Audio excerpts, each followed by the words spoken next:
Então vamos lá? Bom, a gente vai conversar aqui hoje sobre quem ganha de 3 a 15 mil de salário, o que eu aprendi nessa faixa de renda e o que eu não faria de novo, e porque eu considero que essa é uma das faixas mais difíceis para você estar quando você está começando a ser promovido no trabalho, quando está começando a ter um crescimento. Normalmente, quando a gente ganha ali um salário mínimo, né, quando a gente está começando a nossa vida, ou muitas vezes quando a gente está já mais velho, mas continuou nessa mesma faixa, você compreende que você de fato é uma pessoa pobre e você controla ali os seus gastos, né? Você se organiza para que aquilo não saia de controle, você tem medo, né, de entrar numa dificuldade financeira, você tem aquele medo constante de não conseguir pagar as contas no próximo mês, e isso te impede de começar a fazer parcela, isso te impede de criar dívidas ali, isso te faz, cara, só sobreviver mesmo, até porque esse salário é insuficiente, né, para fazer qualquer coisa no Brasil. Inclusive, tem algumas pessoas criticando o novo salário mínimo com reajuste de 7%, eu acho que essas pessoas vivem na Disney, porque não é possível. Não tem como, né, o brasileiro sobreviver hoje com o preço das coisas no mercado se ele ganha R$ 1.600, gente. Na verdade, eu compreendo que esses dados que divulgam sobre o Brasil constantemente, 70% ganha menos que o salário mínimo e tal, eu considero que isso tudo é sonegação fiscal, e espero que seja, porque se a pessoa tiver que viver, de fato, com menos do que R$ 1.600, eu não sei nem como, porque quando eu fui pesquisar, inclusive, para fazer um vídeo irônico aqui, a gente percebe que o aluguel nas principais capitais brasileiras, mesmo de um quarto, ultrapassa R$ 1.000. Como é que a pessoa faria para pagar energia elétrica, pagar as outras coisas, né, e viver com a família inteira dentro de um quarto? Não é possível, né? Então, a gente percebe aqui que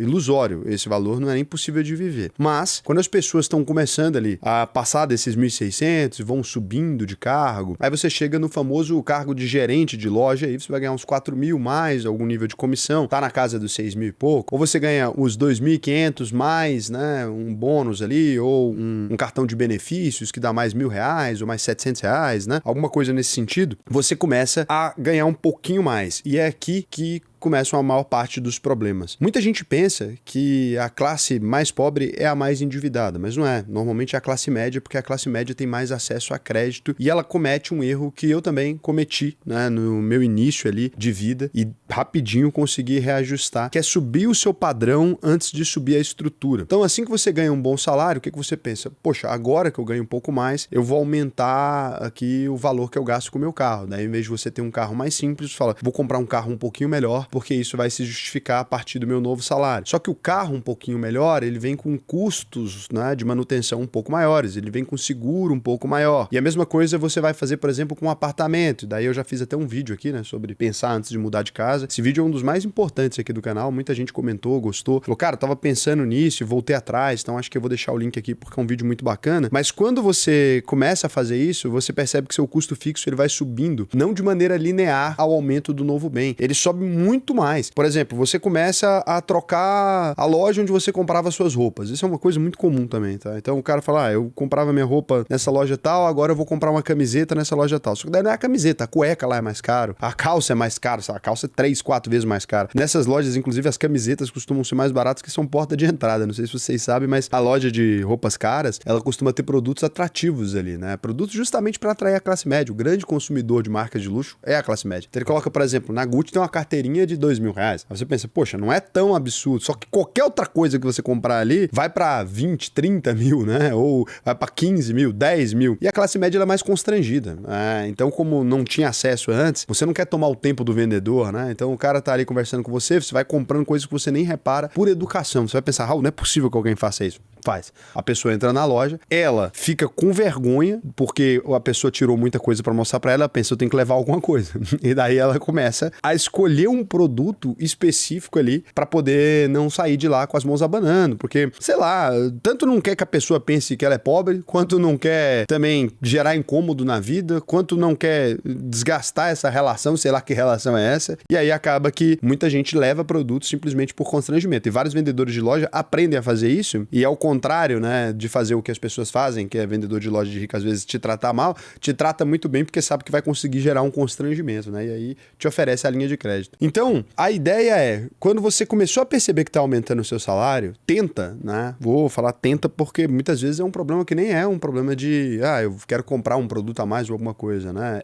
tava precisando mesmo desse dinheiro para poder pagar as contas básicas, não confundir contas básicas com coisas que eu gostaria de fazer. E aí, quando você receber um aumento, então, promoção no trabalho, ou quando você começou a ganhar mais dinheiro por alguma razão, ou ganhou um dinheiro inesperado, tenta deixar 6 meses esse dinheiro, pelo menos, num tesouro da vida, né? Rendendo ali, numa caixinha, alguma coisa, pra você ir conseguindo pensar com esse novo dinheiro na conta. Porque muitas vezes existe um viés de não conseguir ver dinheiro, né? Tem gente que simplesmente não consegue ver dinheiro. O fato do dinheiro existir faz com que você readeque sempre o seu padrão de vida àquele novo dinheiro. Então tenta deixar ele 6 meses ali, você vai juntar um montante mais legal, talvez até você consiga pensar no melhor uso para esse dinheiro, que não seja investimento, né? Você pode viajar, ou pode fazer alguma coisa que vai te dar talvez muito mais prazer do que fazer uma compra imediata. Muitas vezes essa ideia de, sei lá, ir num boteco e gastar R$200 por cada ida, ou ir num restaurante e gastar R$200 por cada ida, nem vai te dar essa alegria toda, gente. Muitas vezes o produto nem é tão melhor assim, né? É simplesmente um lugar que custa mais caro a troco de nada. Quando a gente fala desse tipo de lugar, me vem sempre à mente, por exemplo, esses dias teve uma polêmica aí do Outback, postei aqui também no Rios, né? Ou do Outback ou do Paris 6, são restaurantes que nem são bons, cara.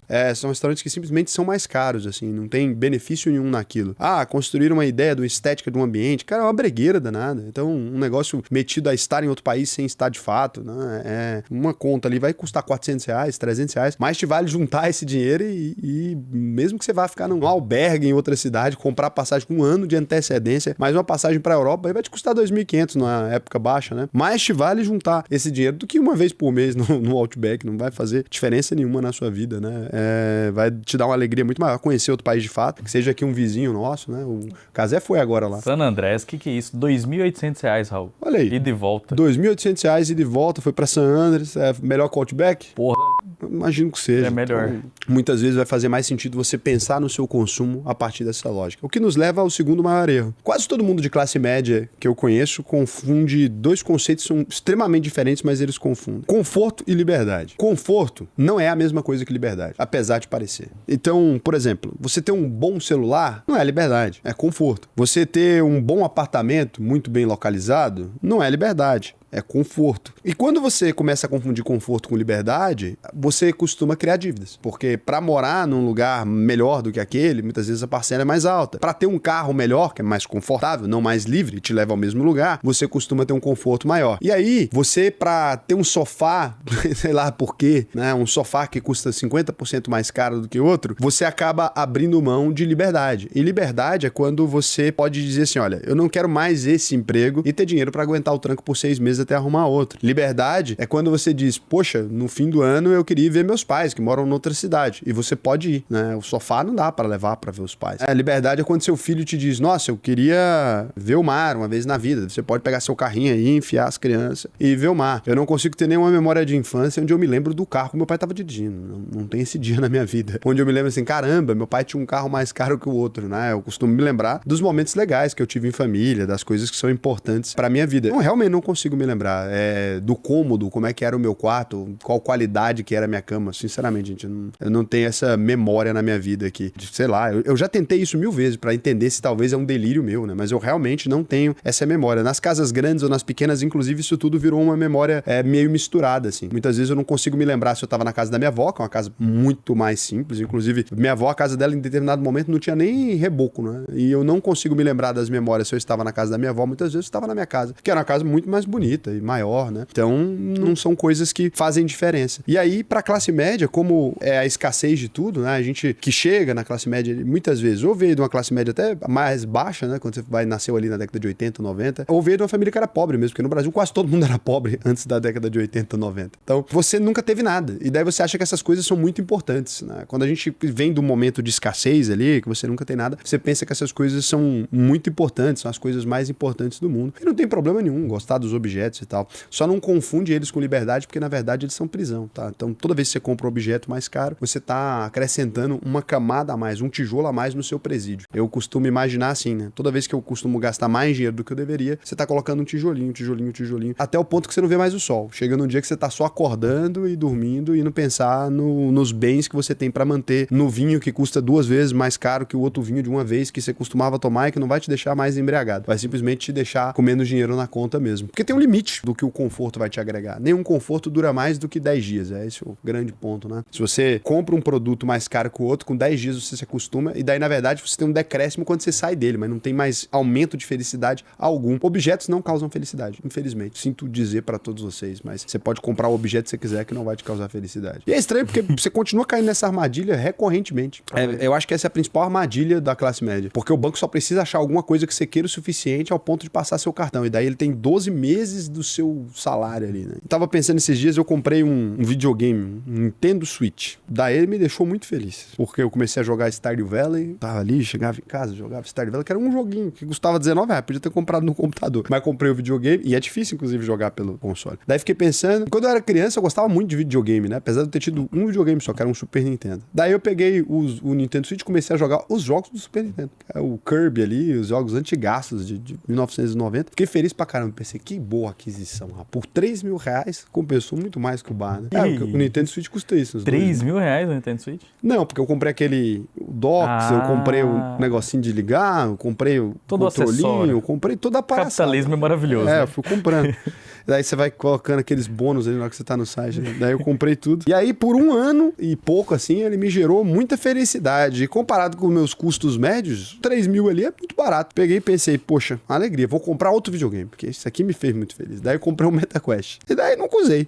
Daí tá lá em casa. Mas é bom porque quando alguém vai lá em casa, eu sempre uso. Mas eu mesmo, eu joguei nele umas 4 vezes e concluí que... Joguei aquele joguinho de destruir lâmpada. E concluí que aquilo não dá a mesma alegria que o Nintendo Switch. Agora, eu precisava de outro videogame? Não. Mas eu achei que objeto igual, falei, vai me dar mais felicidade. Se tivesse dado certo, eu teria comprado mais um PlayStation. Daqui 10 meses eu teria um quarto de jogos, né? Porque você vai querendo. Só que não vai te dar. Na verdade, a diferença, né? De um a mais, ela é muitas vezes irrisória. Inclusive, eu acho que o grande problema dos jogadores atuais é o excesso de jogos. Então, deveria ter um pouco mais de restrição. Porque quando eu era criança, eu tinha 2 cartuchos e eu conseguia viver um ano feliz. Agora eu tenho todos os jogos com um botão e minha vida virou uma depressão. Eu não sei o que jogar. Que aí virou tipo um negócio que eu tenho que escolher o que eu vou jogar e que é horrível. Então, eu me restringi, eu não compro mais jogos enquanto eu não terminar os que eu comecei. O terceiro ponto aqui, né, vai conectando, você vai vendo que é o mesmo erro, assim, é buscar muito mais status ao invés de paz. Com 5 mil por mês, você pode ter uma vida leve, num bairro normal, viver tranquilo, ou você pode simular que você ganha 10. E daí você pode tentar obter um pouco mais de coisas para poder parecer que você tem mais dinheiro do que tem. E daí, quando você adota esse caminho, você vai chegar aos 15 mil tentando fingir que você ganha 30, né? E aí vai começando cada vez mais os problemas, porque você vai trocar ali a sua paz de espírito por parecer que você é foda. Então, a grande questão, né,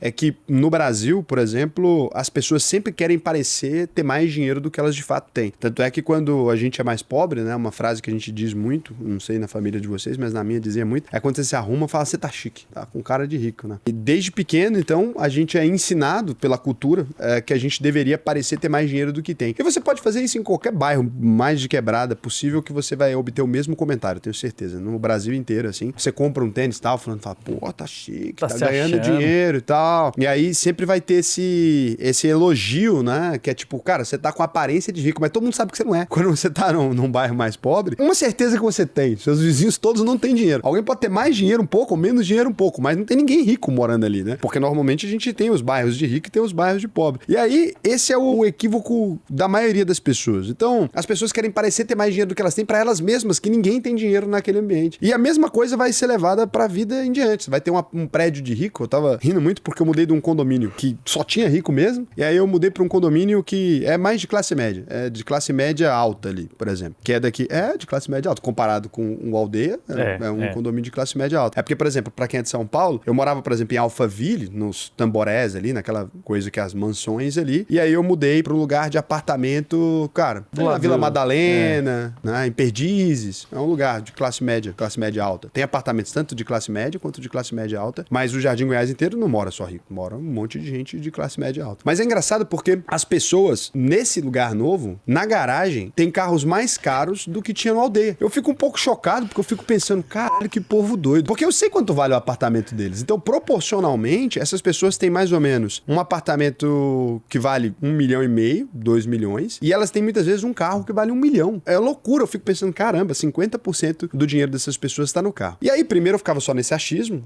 pensando, caramba, eles simplesmente talvez tenham mais dinheiro do que o que eu imagino, porque eu olhava pra eles e eles pareciam ter mais dinheiro, porque eles têm muitas joias, muito Rolex e coisas do tipo. E de repente, quando eles vão me conhecendo ali e me encontram no elevador, alguns viraram meus clientes, e agora eu sei quanto dinheiro eles têm. E daí eu fiquei assustado, eles simplesmente não têm dinheiro nenhum. Tá tudo imobilizado nos objetos pra aparecer e tal, que são mais ricos assim. E eu cheguei a perguntar, né, esses dias o cara meio topou lá, e eu falei pra ele, cara, você não acha que você é irresponsável? Eu perguntei de boa, tava só eu e ele. Eu falei, caramba, você tem 3 filhos e tal, né, e cara, seu carro vale um apartamento, você fica andando com ele pela rua, e você não tem nem 300 mil investidos. Não faz muito sentido. Se acontecer alguma coisa, como é que você transforma esse carro em dinheiro pra dar conta de resolver os problemas e tal? Aí ele falou, não, eu pago o plano de saúde e tal, mas assim, realmente, eu não tinha pensado por essa ótica. Eu falei, mas é uma ótica boa, esse apartamento tá financiado, não era melhor pegar esse carro, quitar e andar no negócio normal? E ele, mas você já viu o carro do pessoal aí todo? Aí começou a citar os outros moradores do prédio, né? E daí eu comecei a rir, eu falei, cara, vocês são tudo doidos, vocês estão tudo fingindo que tem dinheiro um pro outro. E pra quê? Qual que é o benefício? Porque vocês não têm, senão vocês não moravam aqui, vocês iam comprar uma porra de uma mansão, um negócio gigantesco, né? E funcionar. Mas é isso, é porque a classe média, ela vive em função desse status, porque muita gente mesmo da classe média veio das camadas mais pobres da sociedade. Essas pessoas não eram, apesar do que dizem, né, na galera mais de esquerda, essa galera não nasceu na classe média. No geral, eram pessoas muito mais pobres e que conseguiram ganhar algum acesso e tal. Não os multibilionários, porque muita gente mesmo já tinha patrimônio. Mas dentro da classe média não, tem uma migração social. E essas pessoas ainda estão muito presas na ideia de que elas precisam parecer ter mais dinheiro pra ganhar mais dinheiro, pra fingir pros outros, ou mesmo por ego. Então, é uma coisa muito engraçada, assim. E eu achei extremamente curioso. Quarto item aqui, que a gente pode dizer muito também, é subestimar o tempo. Esse é um ponto que a maior parte das pessoas fazem. Então é assim, eu comecei a ganhar esse dinheiro agora, e daí, como isso veio agora, eu falo assim, olha, depois eu começo a me preocupar mais com isso do dinheiro, depois eu começo a investir. E o ponto é que a velocidade com que o tempo passa, ela é cada vez mais rápida dependendo da idade que você tem. Quando você tinha um dia de vida era um tempo muito extenso, porque ele era todo o tempo que você demorou pra estar vivo. Já no seu segundo dia de vida, um dia dura metade do tempo que durou o primeiro dia. De modo que quando você tinha 8 anos de idade, pra chegar ao Natal, parecia que levava uma infinidade, porque aquilo muitas vezes era 10% de todo o tempo que você esteve vivo na Terra. Então, por exemplo, até os seus 10 anos, pra chegar ao Natal, é 10% do tempo que você teve vivo. Quando você tem 20 anos, só é 5% do tempo que você teve vivo. Quando você tem 40... entendeu? Vai virando uma fração. Então você tem a sensação de que você tem muito mais tempo do que você tem de fato. Porque quando você era criança, o tempo demorava a passar, e muitas vezes vocês estão no início da vida, você está mais jovem. E o tempo que você tinha pra trás, você tem uma memória de que os dias eram mais lentos. De modo que os dias pra frente, eles vão ser cada vez mais rápidos. E você achando que eles vão ser mais lentos, porque você tem ainda sua memória residual. Então, dos 0 aos 20 anos, demorou um X de tempo pra passar. Dos 20 ao 30, passa num prazo muito mais rápido. E quando você chega nos 30 anos, que é normalmente quando você tá ganhando um pouco mais de dinheiro, né? Na verdade, dos 26 até os 35 ali, parece que o ano começa a durar um bimestre. E eu tô preocupado com quando eu tiver 50, porque meu ano tá durando um bimestre. Eu juro pra vocês que eu lembro do ano novo com a memória vívida na minha cabeça. E eu já tô em julho, de novo. Toda hora que eu olho é julho, toda hora que eu olho é julho. Então, o tempo ele vai acelerando. E daí você não vai ter tempo pra fazer as coisas que você disse que ia fazer, porque você nem sequer tentou fazer. Então, não é que você tenha que virar o pastor dos investimentos, não é que você tenha que mudar tudo na sua vida, é que você precisa se organizar para investir ao menos 25% daquilo que você ganha. É fundamental que você se organize, porque todos esses arrependimentos, eles não vão vir se você tiver investido pelo menos 1/4 daquilo que você ganha. Porque você vai ter ali um patrimônio crescente e você vai gastar o dinheiro de forma muito mais leve. Eu te juro que investir dinheiro parece uma rigidez, mas não é. É a mesma coisa que quando a gente fala que fazer algum nível de exercício vai te fazer bem. E as pessoas não acreditam porque falam, nossa, tem um desgaste. Quando você tem um corpo que te obedece, quando você tem um corpo que ele não tá gelatinoso, saindo pros lados e tal, você vai ver que a sua vida é muito melhor do que ela era quando você não fazia nada por preguiça. Então eu sei que é muito difícil quebrar essa primeira expectativa, mas eu te convido, se você quiser, aprender a investir, né? entra aí agora, vai lá, ó, alvp.com.br, preenche pra mim o questionário. Me conta em que fase da vida você tá, não importa se você tá nessa fase dos 3 aos 15 mil, né? Na verdade, dos 4.500, eu não atendo abaixo dos 4.500 ainda, porque eu não gosto de vender ilusões. E a AlVP, ela não faz sentido pra quem ganha menos de R$4.500. Mas todo o conteúdo aqui do canal é gratuito, você pode assistir e vai te fazer muito bem e você vai aprender a investir muito bem. Então, o que você pode fazer é preencher esse questionário que eu prometo que vai fazer todo sentido na sua vida e você vai aprender a investir no Brasil e no mundo inteiro. E detalhe, se você não aprender, a AlVP devolve 100% do seu dinheiro. Esse é um compromisso que a gente tem firmado aqui. E se isso fosse mentira, imagina, em 2.000 vídeos que eu publiquei ao longo desses anos, eu já teria sido preso. Primeiro passo, né? Porque as pessoas iam pedir o dinheiro de volta, iam me processar se eu não devolvesse, tá com o nome todo sujo no Jus Brasil, etc. Pode pesquisar meu nome, é o único processo que você vai ver na minha vida é da XP, que é uma corretora de investimentos que me processou por falar a verdade. Então, pode ver lá, inclusive, que tiraram o processo depois e tal. A grande questão é essa. O que faz a diferença, né? Não é o que você vai fazer com o seu dinheiro depois que você investe. O que faz a diferença é o que você faz antes de gastar. Então, investe que eu te garanto. Eu nunca conheci nenhum investidor arrependido. Pode ver aqui, ó. Comenta aí pra mim. Fala aí. Você tá feliz que começou a investir ou não? E comentem os alunos da AlVP também. E é isso, cara. Certeza que eu vou conseguir te ajudar. E se eu não conseguir, você pega seu dinheiro de volta também. Então, acaba que você vai fazer o curso de graça, né? Compensa muito de toda forma. Por isso que a gente criou o compromisso da AlVP pra ser do jeito que é. Ou você ganha, ou você ganha. De todo jeito, a gente só tem como te entregar. A gente confia em você primeiro, em vez de pedir que você confie em nós. Que acho que na internet isso é uma vantagem, né? Acho que esse é o ponto básico da vida. Eu só me orgulho só dessa característica na vida. O resto, eu acho dispensável. Gentil, não sou. Bondoso, não muito. Um bom comunicador, também não muito. Apesar de eu ter muitas visualizações, ninguém gosta de mim. Pode ver, meus inscritos é menor que o de todo mundo. As pessoas só me assistem porque eu sou útil a elas. Eles só te usam, né, Raul? Só me usam. Ninguém... Porque eu não sou simpático. Eu não sei ser simpático. Eu já fiz um curso de simpatia uma vez pra tentar ganhar mais inscritos, né? Porque eu queria ser tipo a Natália Arcuri, o primo, que ganha muitos inscritos. Mas eu não sou simpático. Vamos responder os comentários aqui. Abrindo meu coração pra vocês, né?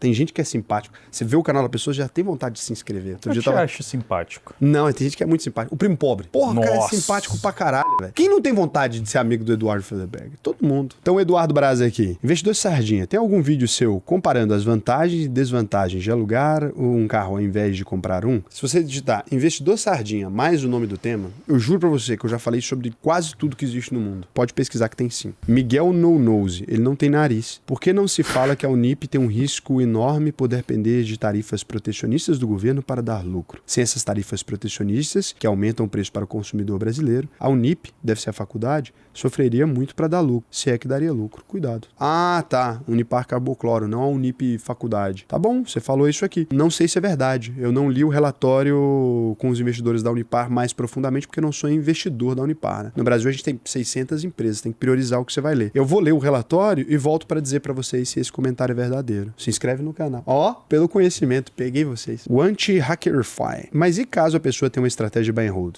Ele tá com a carteira pulverizada. Por exemplo, eu no início do ano comprei Santander e Bradesco, porque ao meu ver, estavam na hora melhor de compra. Agora estou comprando BBAS3. Devo vender Bradesco e Santander porque está melhor investir em BBAS3? Na minha visão, é claro. E aí, ao longo do tempo, eu acredito que vão existir diversas empresas que vão ter oportunidades de compras. Aí eu devo vender as antigas? Não. Você está fazendo um trade horrível, né? Como eu não pretendo vender as empresas, vai chegar uma hora que eu vou ter um número grande de empresas, mas não vai chegar nem perto do ETF. Já chegou. A ideia do ETF também não faz sentido em relação ao que estou fazendo, visto que não estou comprando todas as empresas ao mesmo tempo, mas sim em tempos diferentes. Tem um ETF no Brasil que faz exatamente isso que você está fazendo, e principalmente com bancos, que parece ser o seu interesse, né? Adivinha como ele chama? A UVP11. Exatamente. O AlVP11 tem uma carteira de bancos, olha lá. YouTube, BBAS, B3SA, Bradesco, BPAC, né? Ele vai comprando e vendendo bancos ali em diferentes momentos. Mas ele não vende os bancos, na verdade. Ele vai comprando e mantendo. Sim, você vai parecer um ETF. E ele tá batendo no Ibov, né? Tá dando surra de mole aí no ano atual. Nem sempre dá, vai depender, porque é do tempo, né? Mas é isso. Nossa, ontem entrou 1 milhão e pouco no AlVP11. Que curiosidade. E você que chegou até no final, entra na AlVP. Sério, vale muito a pena pra você. E tem também agora, o YouTube, ele me obrigou a virar um divulgador disso. Tem como virar um membro do canal aí por R$1,99. E daí você pode ter acesso a alguns vídeos que eu privei no passado e as livezinhas que eu privei também, a várias coisas. E seu comentário ganha um destaque aqui. E aí você pode ser um dos comentários respondidos aqui. Tem alguma vantagem efetiva nisso? Tem. Agora tem, pô. Que isso? Não, nenhuma. Os vídeos em Na privado... prática é R$1,99, você vai gastar à toa. Mas o ponto é o seguinte, R$1,99, perto do tanto de vídeo que eu gravo pra você, você aqui, pode valer a pena. E pra mim ajuda muito no alcance do canal, porque o YouTube ele tá pegando esses vídeos e distribuindo. Quem é meus membros, ele recebe mais vídeo meu, né? Porque ele me pagou. Aí ele pensa assim, esse cara gosta muito desse maluco, eu vou dar os vídeos tudo pra ele. E aí isso fez meu alcance aumentar exponencialmente. Não conta pra ninguém, mas eu alcancei 7,8 milhões de views nesse mês já. Passei todo mundo. Sou o maior do YouTube em visualizações de finanças. Chupa!